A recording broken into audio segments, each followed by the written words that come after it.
Good morning, everyone, from Tokyo. Welcome to the second day of our annual conference, where we ask the question of whether Asian economies can forge a high-income future and avoid burnout. So before we begin with the session, I will go through some housekeeping rules. So starting with the speakers, we ask you to turn off your video and microphone before or after your presentation. You can answer questions in the Q&A box if you wish. So the audience will put their questions there and you can type. And then if you want to discuss or ask something when it's not your turn or your session, you can raise your hand or type in the chat box. For the audience, there will be two buttons available for you. The first one is the Q&A button where you can type your question. It's located at the bottom of your screen. And for this conference, we also have interpretations to Russian and Mandarin. You can click the interpretation button and then pick the language that you prefer to hear the conference in. If the icon is hidden, you can access it from the three dots menu. I will now read the consent to use without permission or compensation. This event may be photographed, streamed live, or video recorded. By attending, accepting connection, or continuing participation in the event, participants consent to the possible use of their name, likeness, voice, spoken or written comments, or papers presentations in whatever form in all media publications, video sharing websites, recording disseminations, other external affairs purposes for ADB and ADB Institute without compensation or permission. And finally, disclaimer for the presentations. The views expressed in presentations are the views of the authors, do not necessarily reflect the views or policies of ADBI, ADB, its board of directors, or the governments they represent. ADB and ADBI do not guarantee the accuracy of the data included in presentations and accepts no responsibility for any consequences of their use. Terminology used may not be consistent with ADB official terms. So thank you for letting me read all that. So now we're going to have a group photo session before we start. For everyone in the in the panelist room, can you please open your camera? And then there will be a countdown. And when it gets to 1, please make sure your eyes are open and you have your best smile and you look straight at the camera.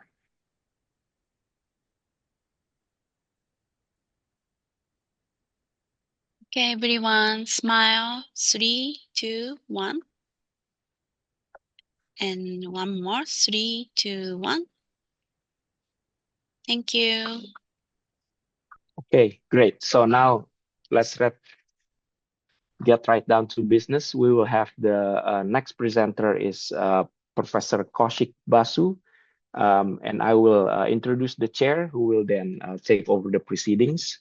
The chair for this session is Rahut, who is the Vice Chair of Research at the Asian Development Bank Institute. His research expertise lies in development microeconomics, agricultural economics, environmental and natural resource economics. Dil is a very prolific researcher. Every year, his publication makes up more than half of ADBI's publications. So he's very experienced, and we are happy that he's agreed to chair this session. So Dil, over to you. Good morning, everyone. Thank you very much, Daniel, for your kind introductions. I'm very delighted to chair these sessions because we have no other than Professor Kaushik Basu who will be presenting, and I'm honored and delighted to chair sessions where Professor Basu is speaking, an icon in development micro, and somebody, I think, who is known everywhere globally as one of the outstanding development researcher. Today we will be hearing from him about the Asian prospect in the age of digital technology and declining demand for labor. I think this is something that everybody is looking forward to hearing from somebody like Professor Basu, because we have entered into an age of digitalization and AI, which is posing, which is also bringing opportunity at the same time posing threat to the labor and also to the economy. So this is something that I really look forward to hearing from Professor Basu. And without wasting much time, I would like to, although everybody knows Professor Basu and his profile, but I would like to give a brief introductions about Professor Basu. Professor Kaushik Basu, he's a professor of economics and Karl Marx Professor of International Studies at Cornell University. From 2012 to 2016, he was chief economist of the World Bank. And from 2009 to 2012, he served as the chief economic advisor to the government of India. He was president of International Economic Associations from 2017 to 2021. He is currently N.K. Kamnath Visiting Chair Professor at IIT Mumbai. He has his education from a prestigious college in India, St. Stephen College, Delhi, and London Schools of Economics. Kaushik Basu has published widely in development economics, game theory, and moral philosophy. His books includes Analytical Development Economics, The Republic of Beliefs, A New Approach to Law and Economics, and he was also a recipient of Humboldt Research Prize. So, Professor Basu, without wasting much time, I hand it over to you, and we are really looking forward to hearing from you. Dr. Rahut, thank you very, very much for the generous introduction. Let me put the sharing in place because that's the biggest stumbling block, and then I can begin to talk. Yes, are you seeing the sharing reasonably well? Yes, Professor. Okay, thank you very much. It's my absolute pleasure to be here for this conference. And I should tell you that the broad theme, I don't know who chose it in ADBI, Can Asian Economies Forge a High-Income Future and Avoid Burnout? It's an extremely important question. And this is the right time to ask because the world is at a changing turning point. And when these kinds of changes take place, there is turmoil. And as Dr. Rahut just pointed out, some of these changes give you hope. At the same time, they give rise to new dangers, risks, and worries, which we have to keep in mind as we get into this world. I like to take this topic, today's topic, the broader conference topic, as not just Asia working for Asia itself, but there is a global responsibility. There are countries. Professor Basu, may I ask you to put in the presentation mode? It's not in the presentation mode, your slide. Let me just see if. Down right corner. Yeah.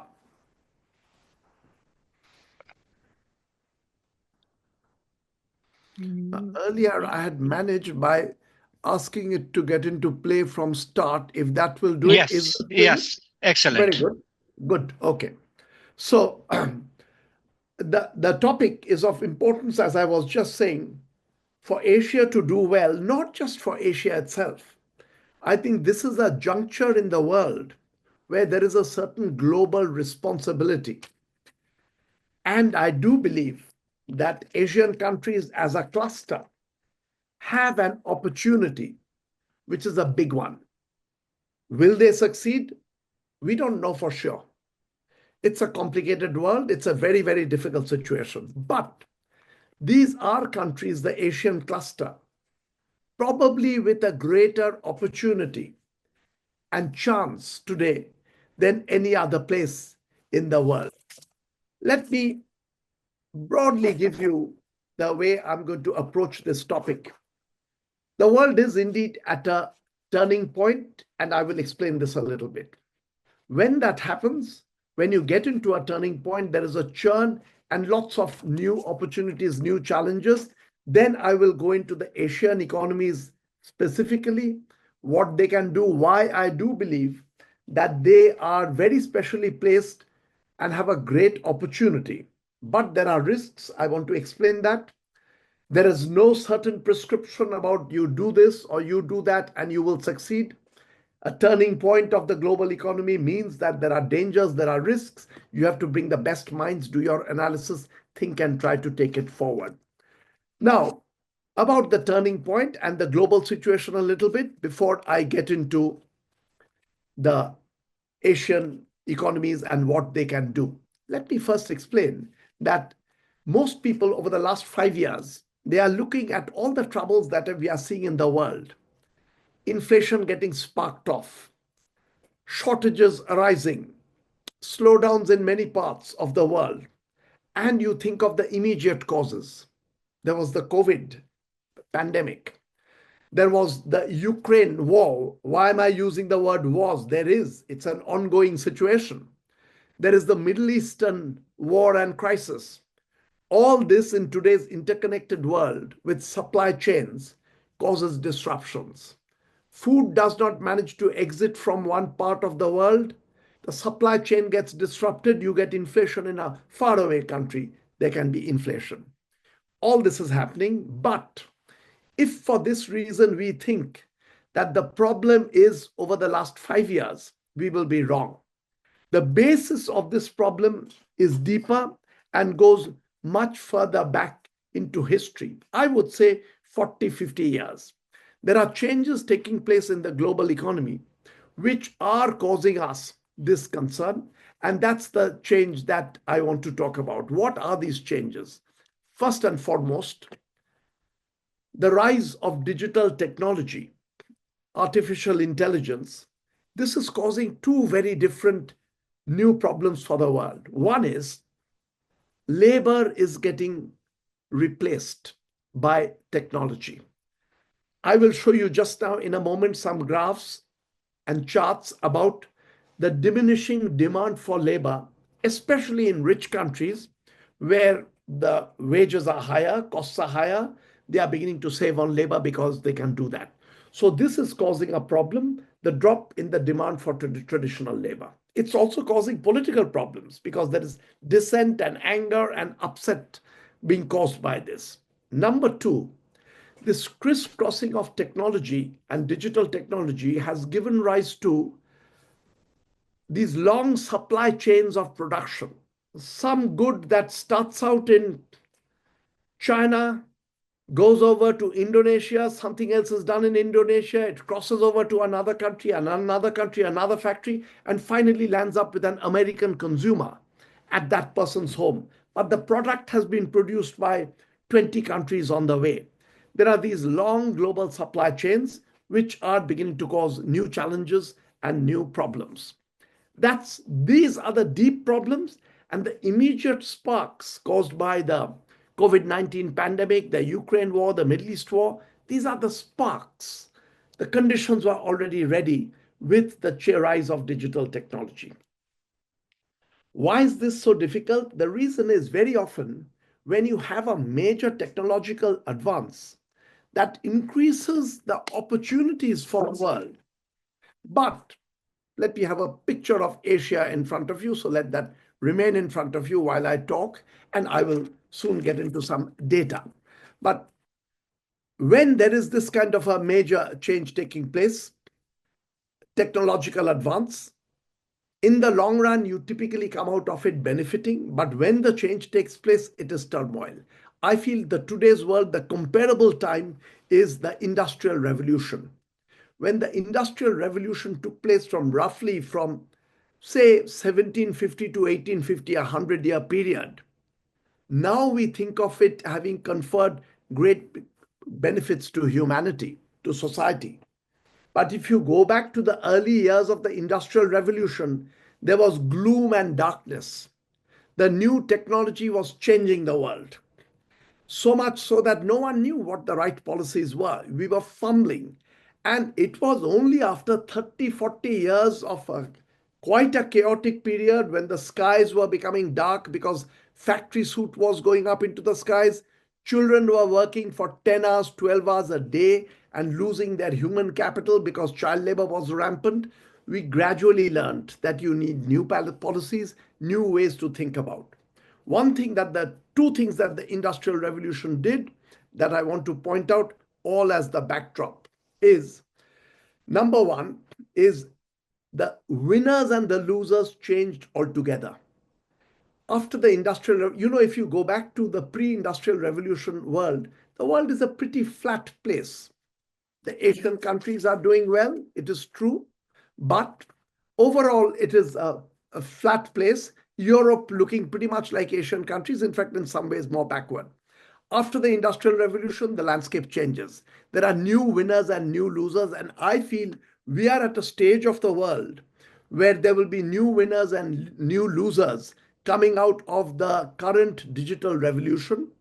And my hope is that the Asian countries, ADBI taking leadership, provides some kind of a binding that leads to a moment of change out of this. The other big change that took place, which today we find it difficult to believe, is growth rate overall in the world increased 7 times. Not double, not quadruple, but 7 times. Growth rate before the Industrial Revolution used to be roughly 0.3% per annum. After the Industrial Revolution, Angus Madison shows global growth rate had gone up to 2.1%. I do believe, and this I will explain in a moment, that at the end of the current time of turmoil, the world, instead of growing slower, will probably be growing faster at the end of this. We will have to prepare for this time. Asian countries, let me turn to now. Why do I believe that they have a special chance? Second, I want to change my page. Yeah. I've got in front of you, and I will refer to the data only gradually, the GDP per capita. Don't have Japan over here because Japan had already taken off by 1968. Japan is Asia's outlier. It's one of the first countries, the first country that took off, and it was looking like a European country. The reason I chose this chart is if you go back to 1968, not that far back, that is the year in which Gunnar Myrdal wrote his famous book, The Asian Drama. Asian countries, leaving out Japan, which was already quite well off, they are not too far apart. Indonesia has done badly.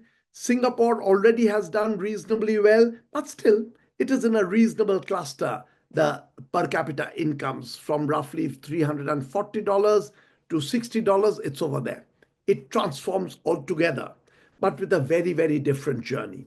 Let me tell you in a nutshell, the line that I want to take is that from pure economic strength point of view, Asia has great strengths, great prospects. But to provide leadership, to forge ahead, you need economic conditions, but also institutions and state capacity, state capability. Yesterday, Lant Pritchett was talking about state capability, but you need something a bit more than that. You need interstate capability for countries to work together for a collective plan, because we live in a very, very globalized world. So the final line that I want to push to give it away at the start is, Europe and North America played a major role, not just for themselves, but for the whole world. Starting in 1944, the Bretton Woods Conference brought together European countries, North American countries, even countries from outside. 44 countries got together in 1944, thinking of a global plan for the new world that we were inhabiting as the Second World War was coming to an end. I feel it is time for a Bretton Woods moment for Asian countries to get together, provide a bit of a blueprint for the new world that is emerging in front of us, where the rules of the game are changing. It is time for that. It's time for a Bretton Woods moment. When I write up the paper fully, I will describe this well. If it troubles anyone, the thought of the term Bretton Woods, which comes from, of course, the Western countries taking the lead, we have Asian examples.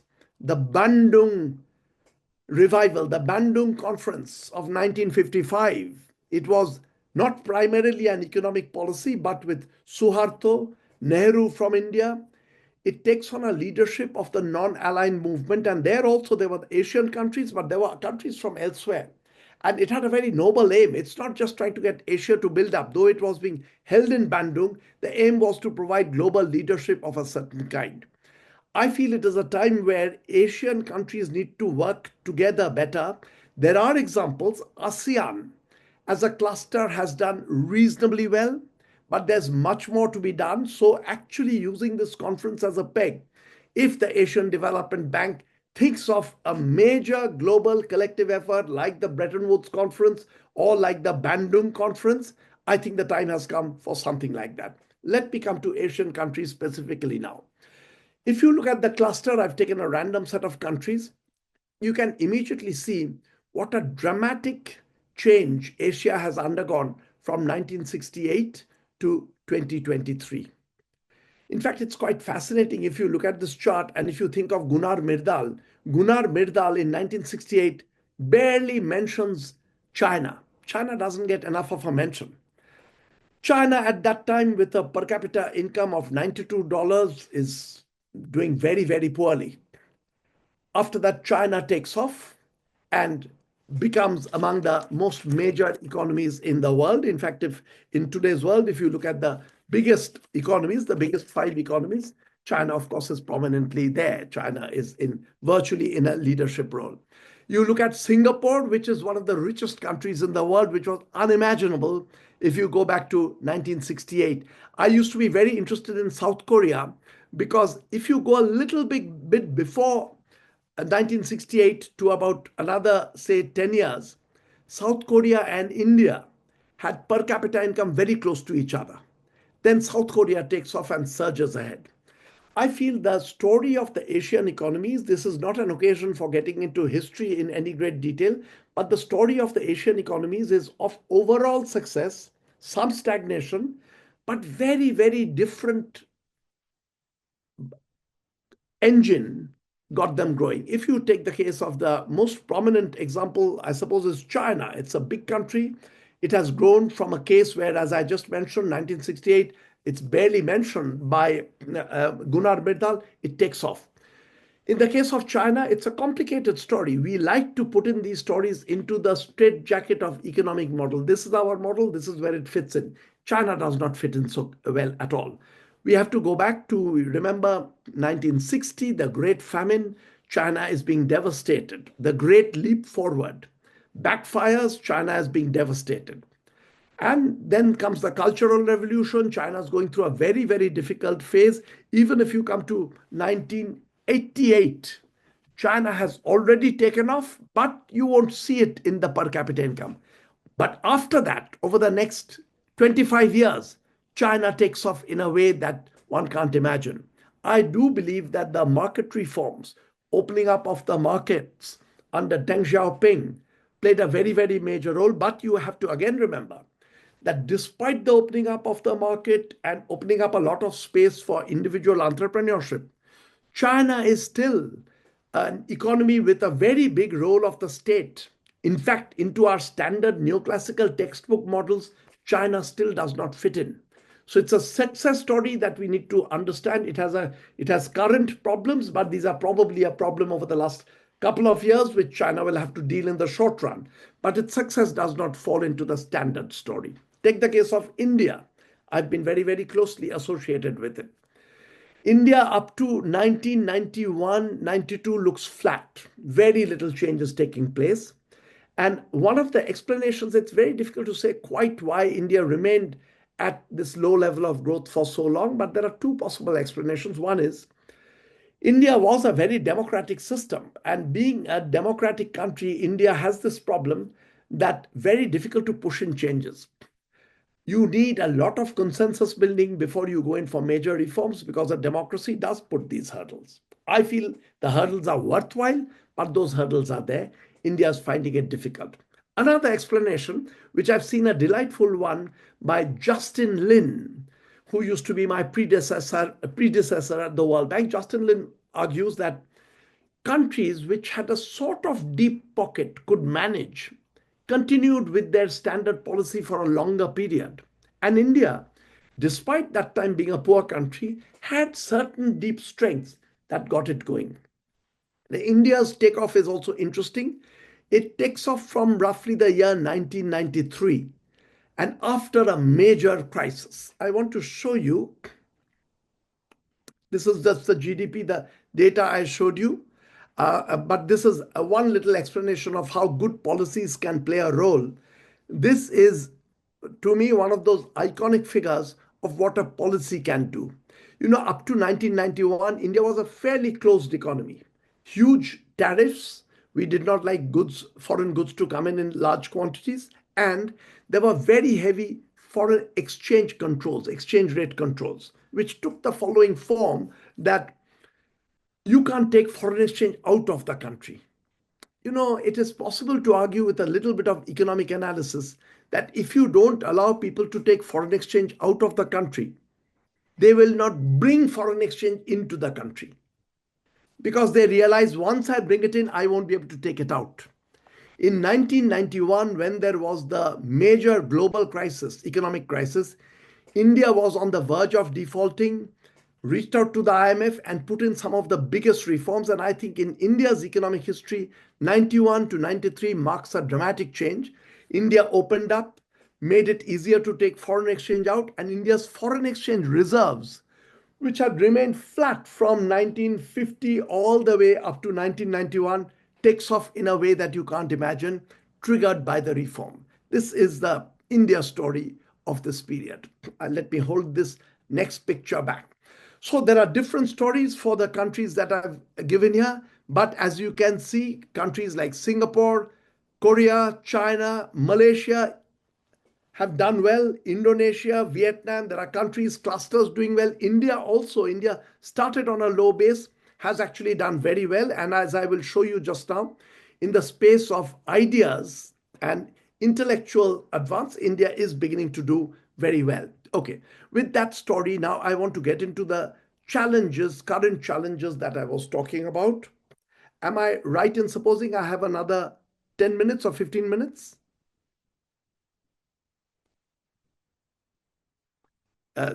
Dil, I can't hear you. Sorry, you have around 10 minutes. Okay, so I will keep that in mind and speak.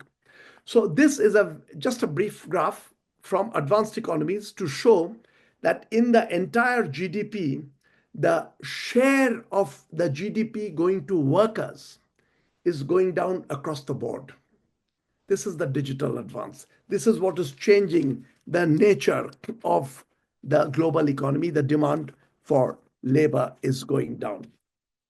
Now, as this happens, my belief is for emerging economies, and economies are not yet high-income countries, so leave out Singapore, Japan, which are already there. But if you sort of come below that, there is still a little bit of time because the wages are not yet as high as the wages in advanced economies. So traditional policy will run for a while more. But that is going to begin to change as the next 8 to 10 years, we will have to adapt to new policies to take on the new world that is coming about. The other change, and this is actually, I'm pointing to the labor situation already getting difficult, is the youth unemployment data across a section of countries to show you that actually it is very high already with the demand for labor falling, and you'll have to be dealing with that. This is a picture of government job market advertisements and the rush of people trying to get there. Let me step back. Let me hold this picture so that you don't distract yourself by reading. So in this changing landscape where technology is beginning to take over, we'll need a whole lot of changed policies. Another problem that is happening is, if I can very, very briefly explain these supply chain problems. In the olden days, when you had 100 factories producing cars, so there are 100 firms in the automobile sector. If one firm closed down, 100th of the supply would drop. Of course, prices would go up because supply has gone down. But now think of today's supply-linked world, supply chain world. The same product is being produced by 100 countries. So, or 100 corporations. One part of the car is being produced in Taiwan. Another part is being produced in Indonesia. Another part comes from India. Another part from Latin America. And the final car is produced, 100 producers. There, in this kind of a supply chain world, if 100 units are there, if one of them stops, it's not 1%, it's the whole industry can come to a halt. This is the problem of supply chains, that if one chain breaks down, it's not just 1/100th or even 1/10th. You can disrupt the whole global major economy. This is leading to a lot of closed-mindedness in the world. You're saying that you want to cut out other countries and produce everything on your shores. Now, with this in mind, for the Asian countries, I feel there are two sectors which are going to be extremely important over the next few years, where you have to give stress. And one area where Asia is beginning to do well is intellectual space. And I'm taking a very simple indicator. There are many different indicators you can take. The world's top 5 countries in terms of intellectual patents in 2023, the top 5 countries in the world where the largest number of intellectual patents are being granted are China number 1, United States number 2, Japan 3, South Korea 4, India 5. Interesting changes below this. If you go back 12 years, China was behind United States. United States was ahead of it. It's quite a remarkable journey that China has come up in this way. If you look at per capita patents, South Korea is one of the world leaders. It's a much smaller country than China and India, but with a pretty large number of patents. So per capita, it's doing phenomenally well. India, 5th largest in the world, much lower than South Korea. But India, the patenting activity has increased over the last couple of years. So there's a sudden increase that India has moved into the top 5 category, which was not the case earlier. So in the intellectual space, they are doing well. The two sectors where I feel that this I'm going to avoid, I had a bit of a technical discussion, but I'm going to skip over that. In the supply chain, now, given that we will need new policies in this new world, I feel the two sectors which are going to be very important as GDP moves further forward, one of them is education, creative education. The other is health. I believe that the world GDP will expand, will grow fast, but the content of the GDP is going to change. It's not going to be GDP growing because we are consuming more cars, more fancy hotels, more yachts, more airplanes, but the GDP is going to grow because our health consumption is after all, GDP, as economists know, is anything that we value. So if a large part of what we are valuing is we are spending money on better health, greater longevity, a lot is going to be that. So these are the two sectors, education and health, where if countries do well, they can do much better. Now, for Asia to do well, individual countries have done well, but we need much greater multi-country cooperation. ASEAN is a bit of an example, but ASEAN is just one cluster in one region. We need something similar that spans across Asia, for which China, India have to play very, very major roles as the big countries. But there are other countries which need to be brought in. Collective discussion where we have to take a bit of an enlightened view that our aim is not just to promote Asian economic growth, but our aim is to promote global growth, with Asia taking some of the lead the way in the Bretton Woods conference. America and Europe was taking a lead in order to create a better world. One more final word. I have lots of things to say, but depending on the discussion, I can come back. One more word I do want to put in. I feel the global inequality today is unacceptably high. The richest person and the poverty, just too big a gap in the world. The trouble is, this is exactly the kind of thing where one country can't solve the problem. If you try to create a better distribution within your country, you will immediately get capital flight, corporation flight. Again, you need big clusters of country getting together and saying that we want to prosper, we want to do well, but we want to look after the people who are marginalized and the poor.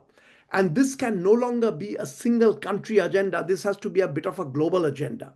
So if Asia can take a bit of a lead, given that it's doing very well on the intellectual side, the patenting side, education side, and even growth, we've got a whole lot of countries which have come in with this broader agenda where just economic power is not good enough. You need institutions, you need countries to have state capability, and more than state capability, interstate capability, multi countries getting together, which is what the Bretton Woods had done. And Asian Development Bank is in a position to initiate that as an effort being undertaken in Asia, but with the world in mind, and really to create a better world where income is better distributed, better shared. To take that leadership will be a huge, big role. Thank you very much.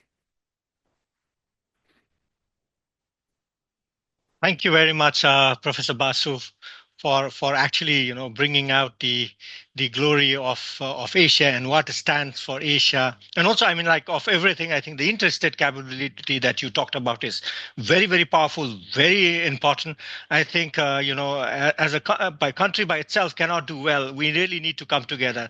I think the interstate capability is something that's very crucial, very key, and this should be taken seriously by all of us. Thank you so much, Professor Basu. Now I would like to go ahead and invite our discussions to make their presentations. So our first discussion is Lili Yang Ying. She is the lead advisor, South Asia regions, the Economic Research Institute for ASEAN and East Asia area. She also serves as a Secretary General of IEA, International Economic Association. She was appointed as the lead advisor to the Minister of Trade of Indonesia from 2017 to 2019, and a senior advisor on trade and investment at the President Office of the Republic of Indonesia from 2015 to 2016. Her latest book, G20 Indonesia, New Normal, New Technology, New Financing, is very, very important and very crucial. I would like to hand over the floor to Dr. Lydia. Thank you, Dr. Rahut. Thank you so much to ADBI for organizing this very important conference. And I'm very, very much delighted to be the first readers of Professor Kaushik Basu paper. His paper is on the ASEAN prospect in the age of digital technology and declining demand for labor. And I will just briefly provide comments and suggestions. I will go through on the rise of ASEAN's prominence and the long-term growth, and I'll provide major and minor comments as well as relevant resources for further improvements. Next, please. So in the beginning, the author provide on the ASEAN's rising prominence. The author constructs a comprehensive framework that explores the relationship between technology, labor demand, and economic policy, and offering valuable insights for policymakers. In the sense of Asia's rising prominence, the authors provide from political and economic perspective. From political perspective, it is true that ASEAN has made remarkable strides in economic progress. However, it remains politically and socially fragmented and faces significant disadvantages. As the global economy reaches a critical juncture with an increasing demand for a coordinated policy making across countries, the absence of cohesive unifying institutional framework could pose a significant obstacle and hinder relations of the ASEAN streams. Second, from an economic perspective, the authors mentions that the rapid advancements in technology are reducing the demand for traditional labor while giving rise to new markets and products. And these developments require innovative approach to economic policy interventions. The success or failure of Asian economies will hinge on their ability to adopt and effectively navigate this evolving policy landscape. Next. On the future long-term growth, the author mentions about there are so many short terms and medium terms ongoing economic turmoil that are very evident with inflations of the changes in economic policies. But then the author highlight it is very important to see the underlying causes on the demand of labor. And the authors argue there are two main underlying factors. The first one is the diminishing demand for traditional labor, driven by the rapid growth of digital technology and AI, and the proliferations of the supply chains, where the productions involve various components manufactured by different companies across multiple countries with semi-finished products across locations before final assembly takes place elsewhere. The author argues that as the demand for traditional labor diminishes, the long-term economic growth focus will shift to innovation and creativity. And the future belongs to nations that nurture creativity and innovations. And the most important of these efforts, the author argued that is the greater collaborations and cooperations among countries in Asia, particularly the critical role of two big giants in Asia, China and India, and how they play in shaping Asia future, because it is like there has been a predictions that back to 1980s, it was the center of the growth was in the mid-Atlantic. By 2008, it's somewhere between in the east of Helsinki, and by 2050, it is somewhere between India and China. So it is very crucial how those two giants in Asia and how Asia's countries work together, particularly in innovations and creativity.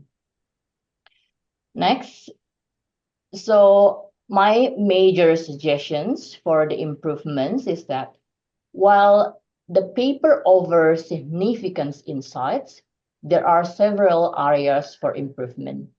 First, I think the paper now really focus on the growth of Asia, the bull of Asia, but then I think it's also very important engaging with counter arguments of the lack of the developments in Asia. So it's very important to engaging with counter arguments that can further enhance the analysis by providing a more balanced perspective about the growth and future development in Asia.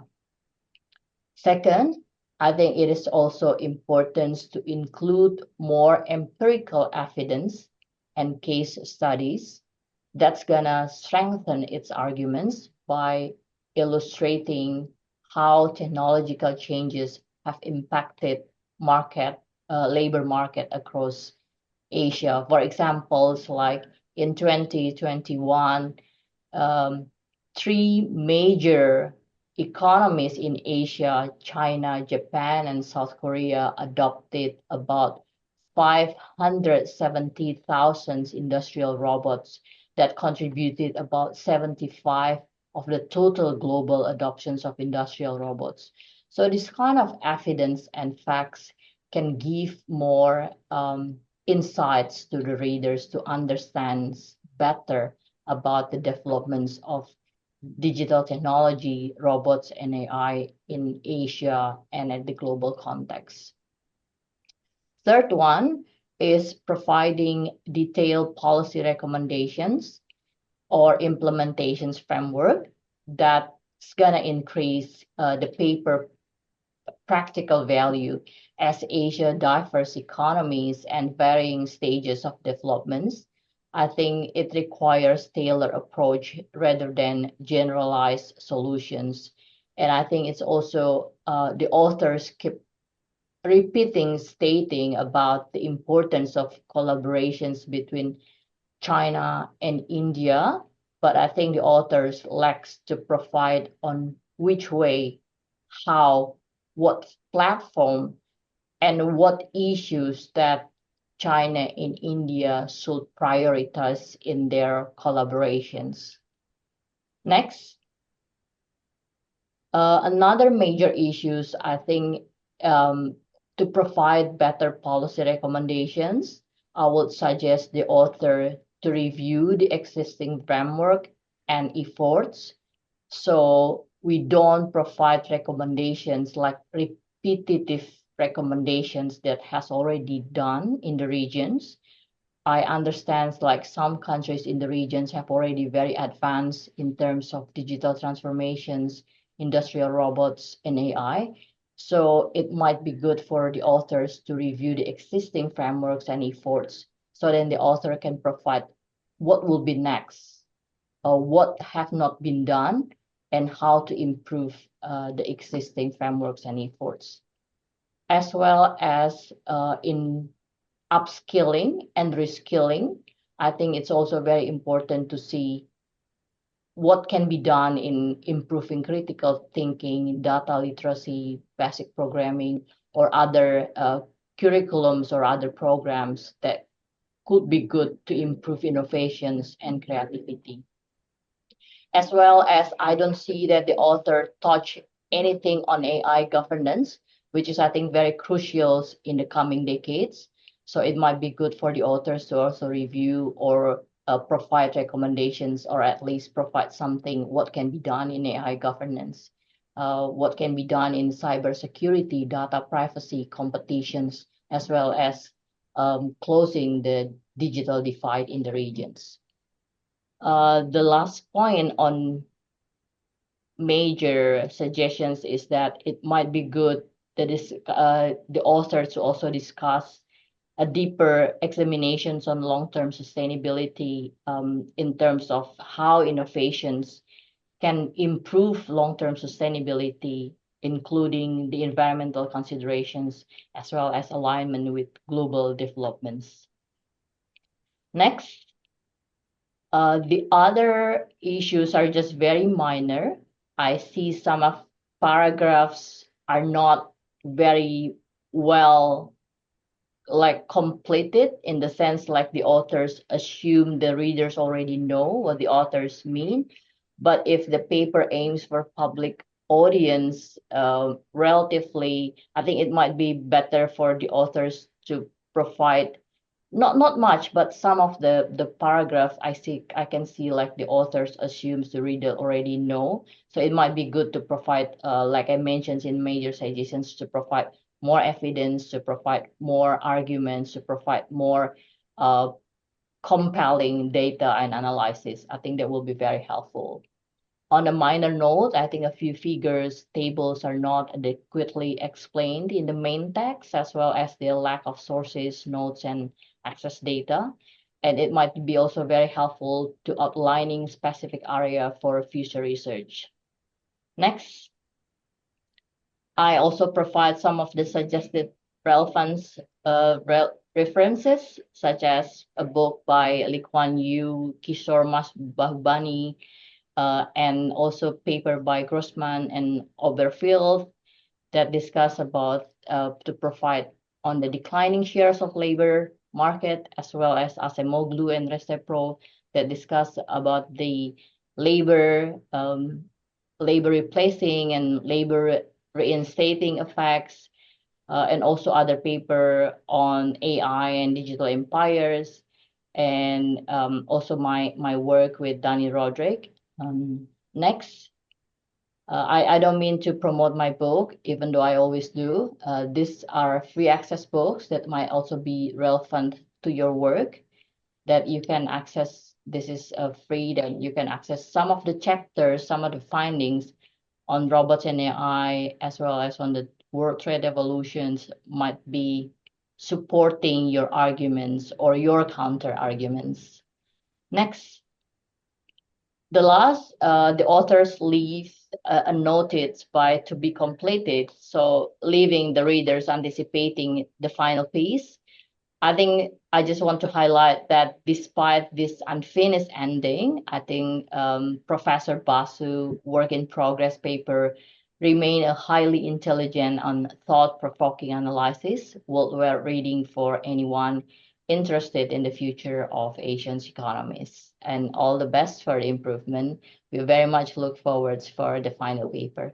Thank you. I'll hand it over to you, Dil. Thank you. Thank you so much, Dr. Lili, for your very, very valuable comments and suggestions to improve the paper. Now I'd like to go ahead with our second discussions. Second discussion is Professor Ayako Obashi.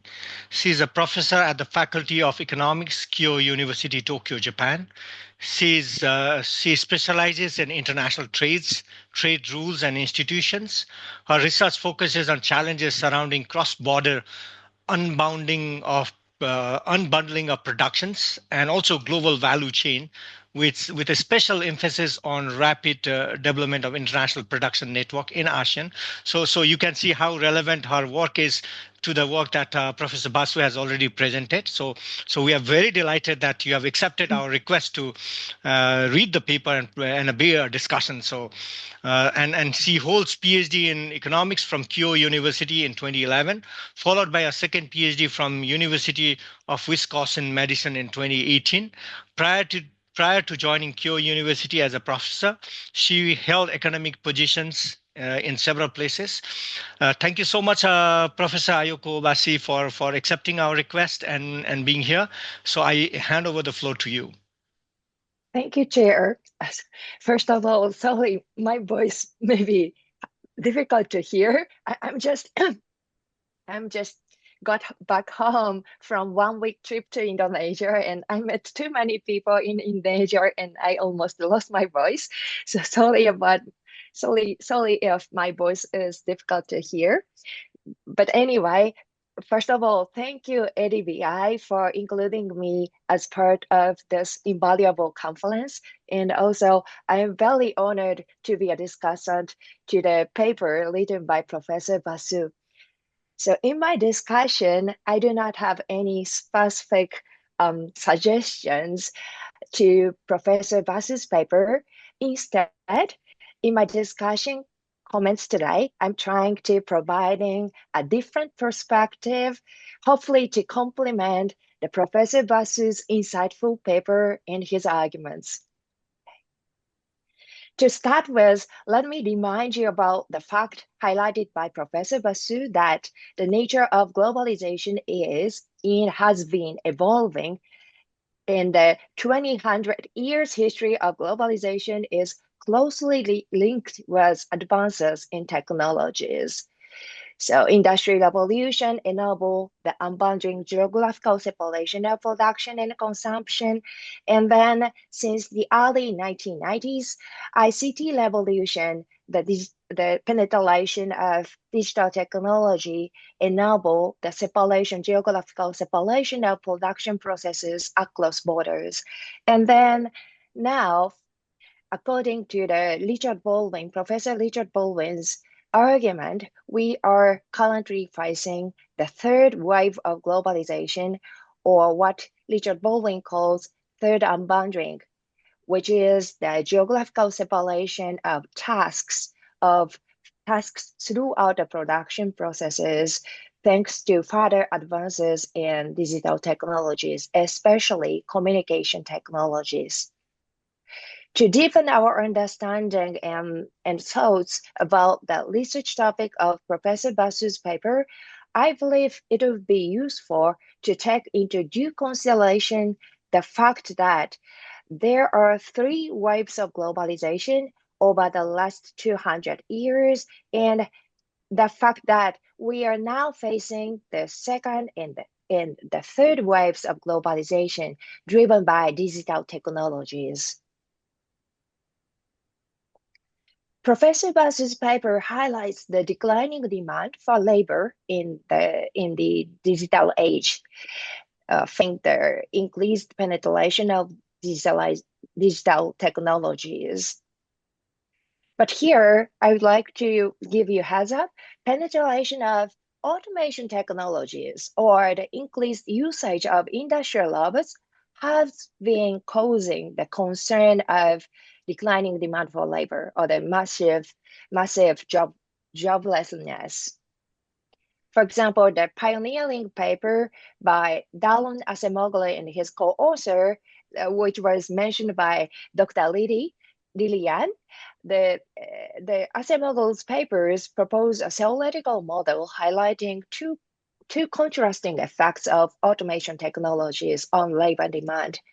The displacement effect, in which tasks previously performed by labor are automated by, for example, industrial robots installed. And the another contrasting effect is reinstatement effects, in which new tasks in which labor has comparative advantage are introduced thanks to new digital technologies. So given these two constructing effects so the displacement effects has a positive effect on the labor demand, negative effect on the labor demand. At the same time, however, reinstatement effect has a positive increasing demand effect. Okay, so given these contrasting two effects, there are many follow-up empirical papers. Actually, one of the first follow-up empirical paper by Acemoglu himself shows that the negative displacement effect outweighs the positive reinstatement effect, which leads to the declining demand for labor. Okay. However, other foreign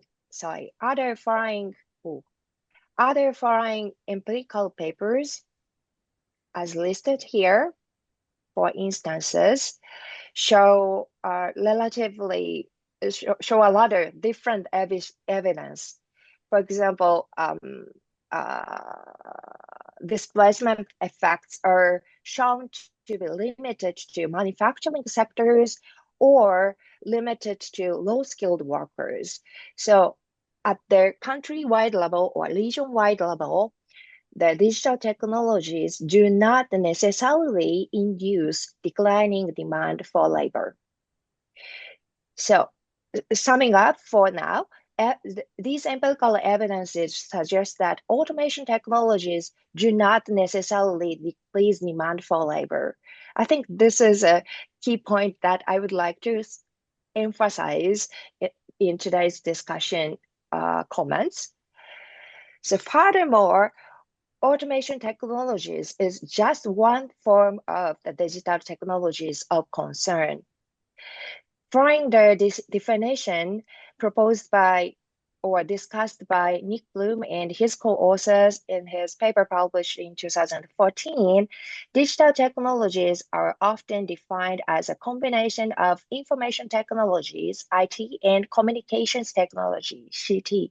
So automation technologies is one form of information technologies, and information technology is a subset of digital technologies. Here, I would like to point out the fact that other information technologies than automation technologies enables digitalization of services. In addition to that, new data networks, digital tools, and platforms would facilitate matching of buyers and suppliers.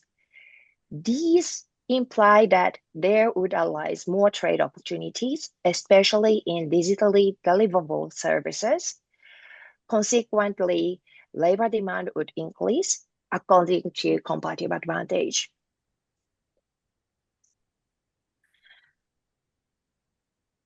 Furthermore, there is another subset of digital technologies, which is communications technologies. Communication technologies would include various types of technologies that enable the decline in communications and coordinations caused between firms, in between producers and consumers, and so on. And consequently, communication technologies are expected to accelerate task-by-task international division of labor in the digital age. Okay. So communication technology, as I summarized here, communication technologies, I think given the time constraint, I do not have time to go into the details, but here I would like to mention that communication technologies would decrease demand for specific types of labor. However, the overall efficiency gains through the expansion of or utilization of task-by-task international division of labor appear to offset or even outweigh the negative effects on labor market. Okay.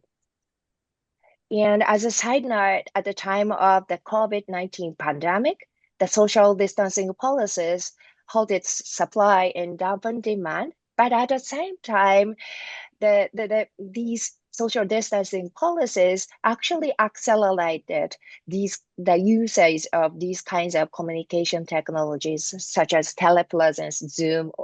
Actually, we are using that, these communications technologies.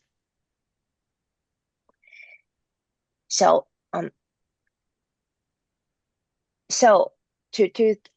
to think about what policies are called for to maximize potential benefits of digital technologies and the gains from the associated new waves of globalization, I would like to emphasize that we have to think about not only automation technologies, but also other information technologies and communication technology as parts of digital technology or digitalization in our society and economy. Okay. So here I sort out sets of policies into three categories. So these policies are, I believe, ideal to maximize the potential benefits from digital technologies and also the associated new waves of globalization. The first set of policies are those to maximize the potential trade opportunities, as I emphasized earlier, especially in digitally deliverable services through making use of information technologies. And the second set of policies are those to facilitate offshoring of intermediate goods and intermediate services through making use of communication technologies. And the third set of policies are those to make technology for all, and also to make the dynamism of new waves of globalization for all.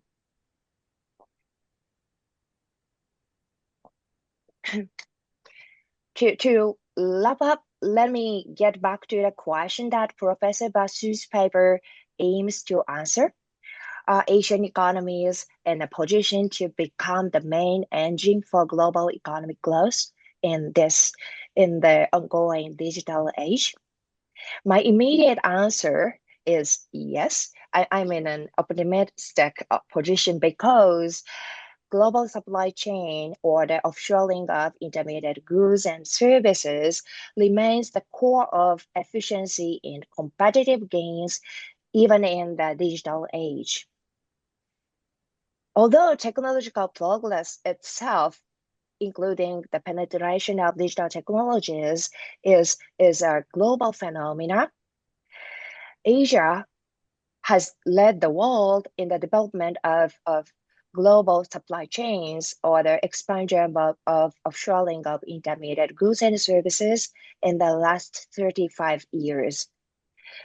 So looking back to the path that Asian countries have taken, the dominance of Asia can be accounted for by initial and geographical conditions, but also by policy efforts by respective Asian countries and policy compilation, international policy compilations to facilitate the expansion and development of global supply chains. The Asia's dominant role would continue in the coming decades. Having said that, as all of us are concerned of, there lies disruptive policy moves against globalization, geopolitical tensions, and geoeconomic fragmentation of international trade.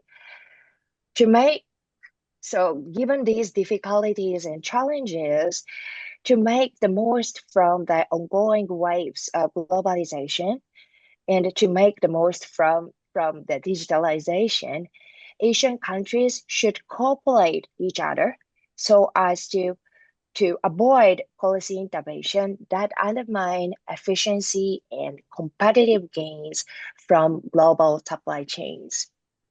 So that's all my comments. Thank you. Thank you very much, Professor Ayako. Very wonderful views. Thank you so much. Actually, I would like to invite Professor Kaushik Basu, because there are so many questions that's coming on in the chat box. So I'll share the questions to Professor Basu now. Professor Basu, are you around? Yes, I'm around. I have not done what some people do on Zoom who vanish. I'm here. No, Professor. I knew that you are like quietly listening. So, so the first question is from Vedasa Lahiri. His question is that if wage share falls and inequality rises, then how will labor afford health, which you suggested is one of the sectors to drive growth?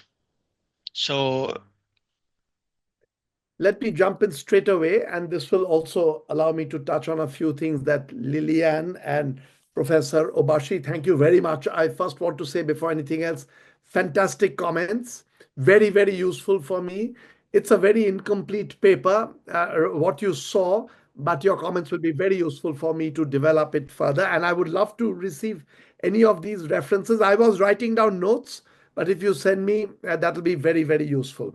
With that, let me jump into this particular question that is being asked. If the labor share falls, the share earned by workers, as Professor Obashi just now pointed out, it's not axiomatic that it's going to fall. It's one class of labor which is going to be taken over by machines. As other forms of labor, in fact, I feel the more creative forms will remain with us human beings. But there will be challenges. We are already seeing in rich countries, the slide that I showed you, the share is going down, and this will probably happen. What do you do when that happens? Here is one thing, Vidisha Lahiri. It is a policy idea, early stage. I think it is something we have to think of. Let me explain this a little bit. In the United States, every time there is outsourcing, some labor that was being used, a local labor, now you find there's cheaper labor in the Philippines or in South Africa or in India, and you begin to use. Some political people will say that we should stop doing this. Is that at all possible? I don't think so, because once the world is interlinked, if you don't use the cheap labor available to you, some other country will use it, will produce more efficiently, and will outcompete you. So what do you do? My point is, don't make it a labor versus labor issue. Every time these changes are happening, profit is going up. So we have to think in terms of intelligent ways of transferring some income from profits to workers as the demand falls. And I am stressing that it has to be done in intelligent ways, because you don't want to do it in a way foolishly which damages incentive to produce. But you have to think of novel policies. And I'll just again go back to history, since Industrial Revolution has come up. Today we take the income tax as something completely normal. In any country, people above a certain income will have to pay a tax, which the government then uses for a variety of things. But people forget, income tax came in 1842. Before that, there was no income tax. with the Industrial Revolution causing chaos in Britain, people said that you need to give the government a certain amount of money in hand, and the way to do it is through income tax. And in the beginning, there was a lot of opposition. I believe we have to think of novel policies. One of the things is, for some very big firms, you have to do a certain amount of profit sharing. Don't take away profits, but a fraction of the profit taken away as shares and given to workers. Sounds novel, but if you're taking away a fraction, still there's a lot with the investors and people who have put in money. But you begin to do this, which will look like a very new policy. I don't want to go into details like this, but these are the kinds of issues. And I'm glad also that Lilian pushed me to comment more on policy matters. I will do that when I'm writing up the paper finally. Even some controversial policies, I want to put them on paper. And so, Vidisha Lairi, thank you very much for that question. Thank you. Thank you, Professor Basu. Now we have another question. It's from our colleague, Dr. Akbar. He says, thank you, Professor Basu, for your insight. You mentioned that health and education are two key sectors, essentials for a country's advancement in the future. Indonesia has been stuck in the middle income trap for a long time. Could these two sectors help Indonesia escape middle income trap? Are there other sectors you think should be prioritized to facilitate the progress of Indonesia? Yeah. So it's difficult for me to get into the details of Indonesia. I have to look at it much more carefully before I can do that. But Indonesia is indeed noteworthy that it's a country which had huge potential and still has, and it's done well in some sectors. But you feel it has much more potential than what it has done. The health and the education, I was talking about a bit more abstractly. You know, GDP growth, which the world is right now growing, don't look at every year, but if you look at the last 20 years, the average growth rate of the world is something like 3% per annum, the global GDP. And remember, as I told you, that before the Industrial Revolution, it was 0.3% per annum. So the world is growing much faster. In the future, if the world grows even faster after this Industrial Revolution, my hunch is some people will say it's not possible. And my hunch is they say that because they think of the growth as conventional growth. More cars, more houses, more engines, more planes. No. If you have much better health, greater longevity, things which we are spending money on because we value these things. So GDP is growing, but the content of GDP is changing quite dramatically, is what I think will happen. And I believe that the two sectors which will grow a lot over the next 30, 40 years and will be our survival scope is that the education sector, creative education, and not just education, it is all kinds of creative activities will increase over time. So you need to emphasize that. Indonesia will have to do that. China will have to do that. If you want to grow for a long time, India will have to do that. That's a must. So that is one sector. And health as a component of consumption is going to increase. So my hunch is that the pharmaceutical sector, the medical sector, medical research sector is going to become much larger. So countries can take some leadership. And what I would like to do, it's not a specific recommendation to Indonesia or to Malaysia or to Vietnam. These are also, we live in an interconnected world, and research is a space where ideas fly. From Japan, an idea comes to me sitting in New York. An idea from me in New York goes to Professor Obashi sitting in Japan. These things are flying all about the space. We need this collaboration. So Indonesia, there are some bits of Indonesian reform which actually I teach in my class, the KPK reforms, the corruption control and all. There have been some very interesting ideas that have been used over there. Lot of scope for that. And I'm hoping when I write down the paper, I will get into greater details. Thank you. Excellent, Professor Basu. You know, I think people don't want to miss you. There's so many questions coming in, but I also see a hand being raised. They really want to make every bit of time that you have. May I invite Dean Sonobe to kindly open the camera and pose your question? Okay, thank you very much, Kaushik. Do you remember me? So I do remember you. I was Thank watching you. you yesterday and I was remembering. Yeah. Yeah. So it was about 15 years ago. Together with Yujiro, Hayami, and Keio, I invited you to GRIPS to give Yes, intensive I course. was Thank you very actually, much.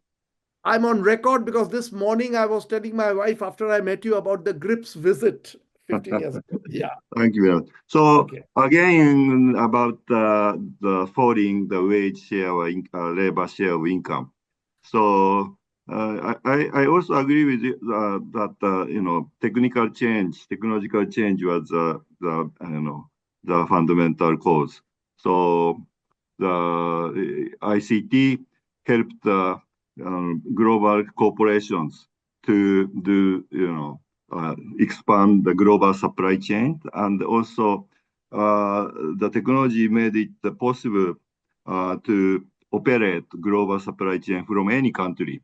So the corporations choice of headquarters is not binded to the bounded or to the original place, but they became more loose, and this increased a lot the kind of negotiation bargaining power, right? So they could succeed to reduce the corporate income tax rate of any country, because they could say that oh, the tax rate is so high, we would relocate to other country. So that's why the worldwide corporate income tax rate went down substantially. That's the reason why the OECD and others try hard to start international corporate tax corporation. But of course, because of the increase in the profit, the big corporations, poured money for lobbying and put pressure on the competition policy or antitrust agencies and other regulatory bodies to loosen all regulations, compromise those labor regulations, others, which made it possible for the corporation to spread for example, the non-disclosure agreement, which made it very difficult for workers to move other companies. So that's why the labor side, negotiate bargaining power reduced a lot, and many other way. Of course, they put a lot of money on lobbying and influencing not only the parliament members but also Supreme Court justice. So the change the interpretation of antitrust law and other things. So of course, new technology had skill bias, but the professors discussant already discussed. So the impact of that technology, the bias, the impact is ambiguous. But that kind of company strategy or political power, that's really straightforward and really significant. Although it may not be really reported by the media because they are also influenced. Yeah. But how can we fight against that kind of changes? That's the question. Yeah. Professor Sonobe, what a pleasure to meet you again. This is a very, very big challenge. And I'm not even sure we'll be able to tackle this on. After all, when the changes were taking place in the middle of the Industrial Revolution, there were periods when everything was looking dark. And fortunately, there were people with insights that came out of it. And let me come to this current problem of these global networks. There's also, we have to keep in mind that the supply chains are going to cause new forms of warfare. I do worry about it, economic warfare, where you can threaten to cut off a supply chain, which is going to cause a global cascade. So we need agreements, cross-country agreements, almost like nuclear non-proliferation treaty. Treaties about economic policies that you can't use as warfare matters. And when you were speaking, I was just thinking one area where this problem we realized early and now we've got some agreement is labor laws. In the olden days, you don't have to go very far back, go 40, 50 years. One country would keep its labor wage low. exploit the workers, but attract foreign capital into your country by making the labor wage artificially low. You are exploiting your labor, but you're attracting capital. Fortunately, we had the ILO come in with a certain amount of global mandate, and there were these labor conventions that, look, these are things you can't do just to attract capital in. When you were speaking, I was thinking taxation policy, which is largely left to individual countries. We are reaching a stage in the world where we need fiscal policy coordination of the kind that labor law coordination is now done through ILO. We need a certain amount of fiscal policy, taxation policy coordination. You can't play a game against another country by colluding. Very difficult.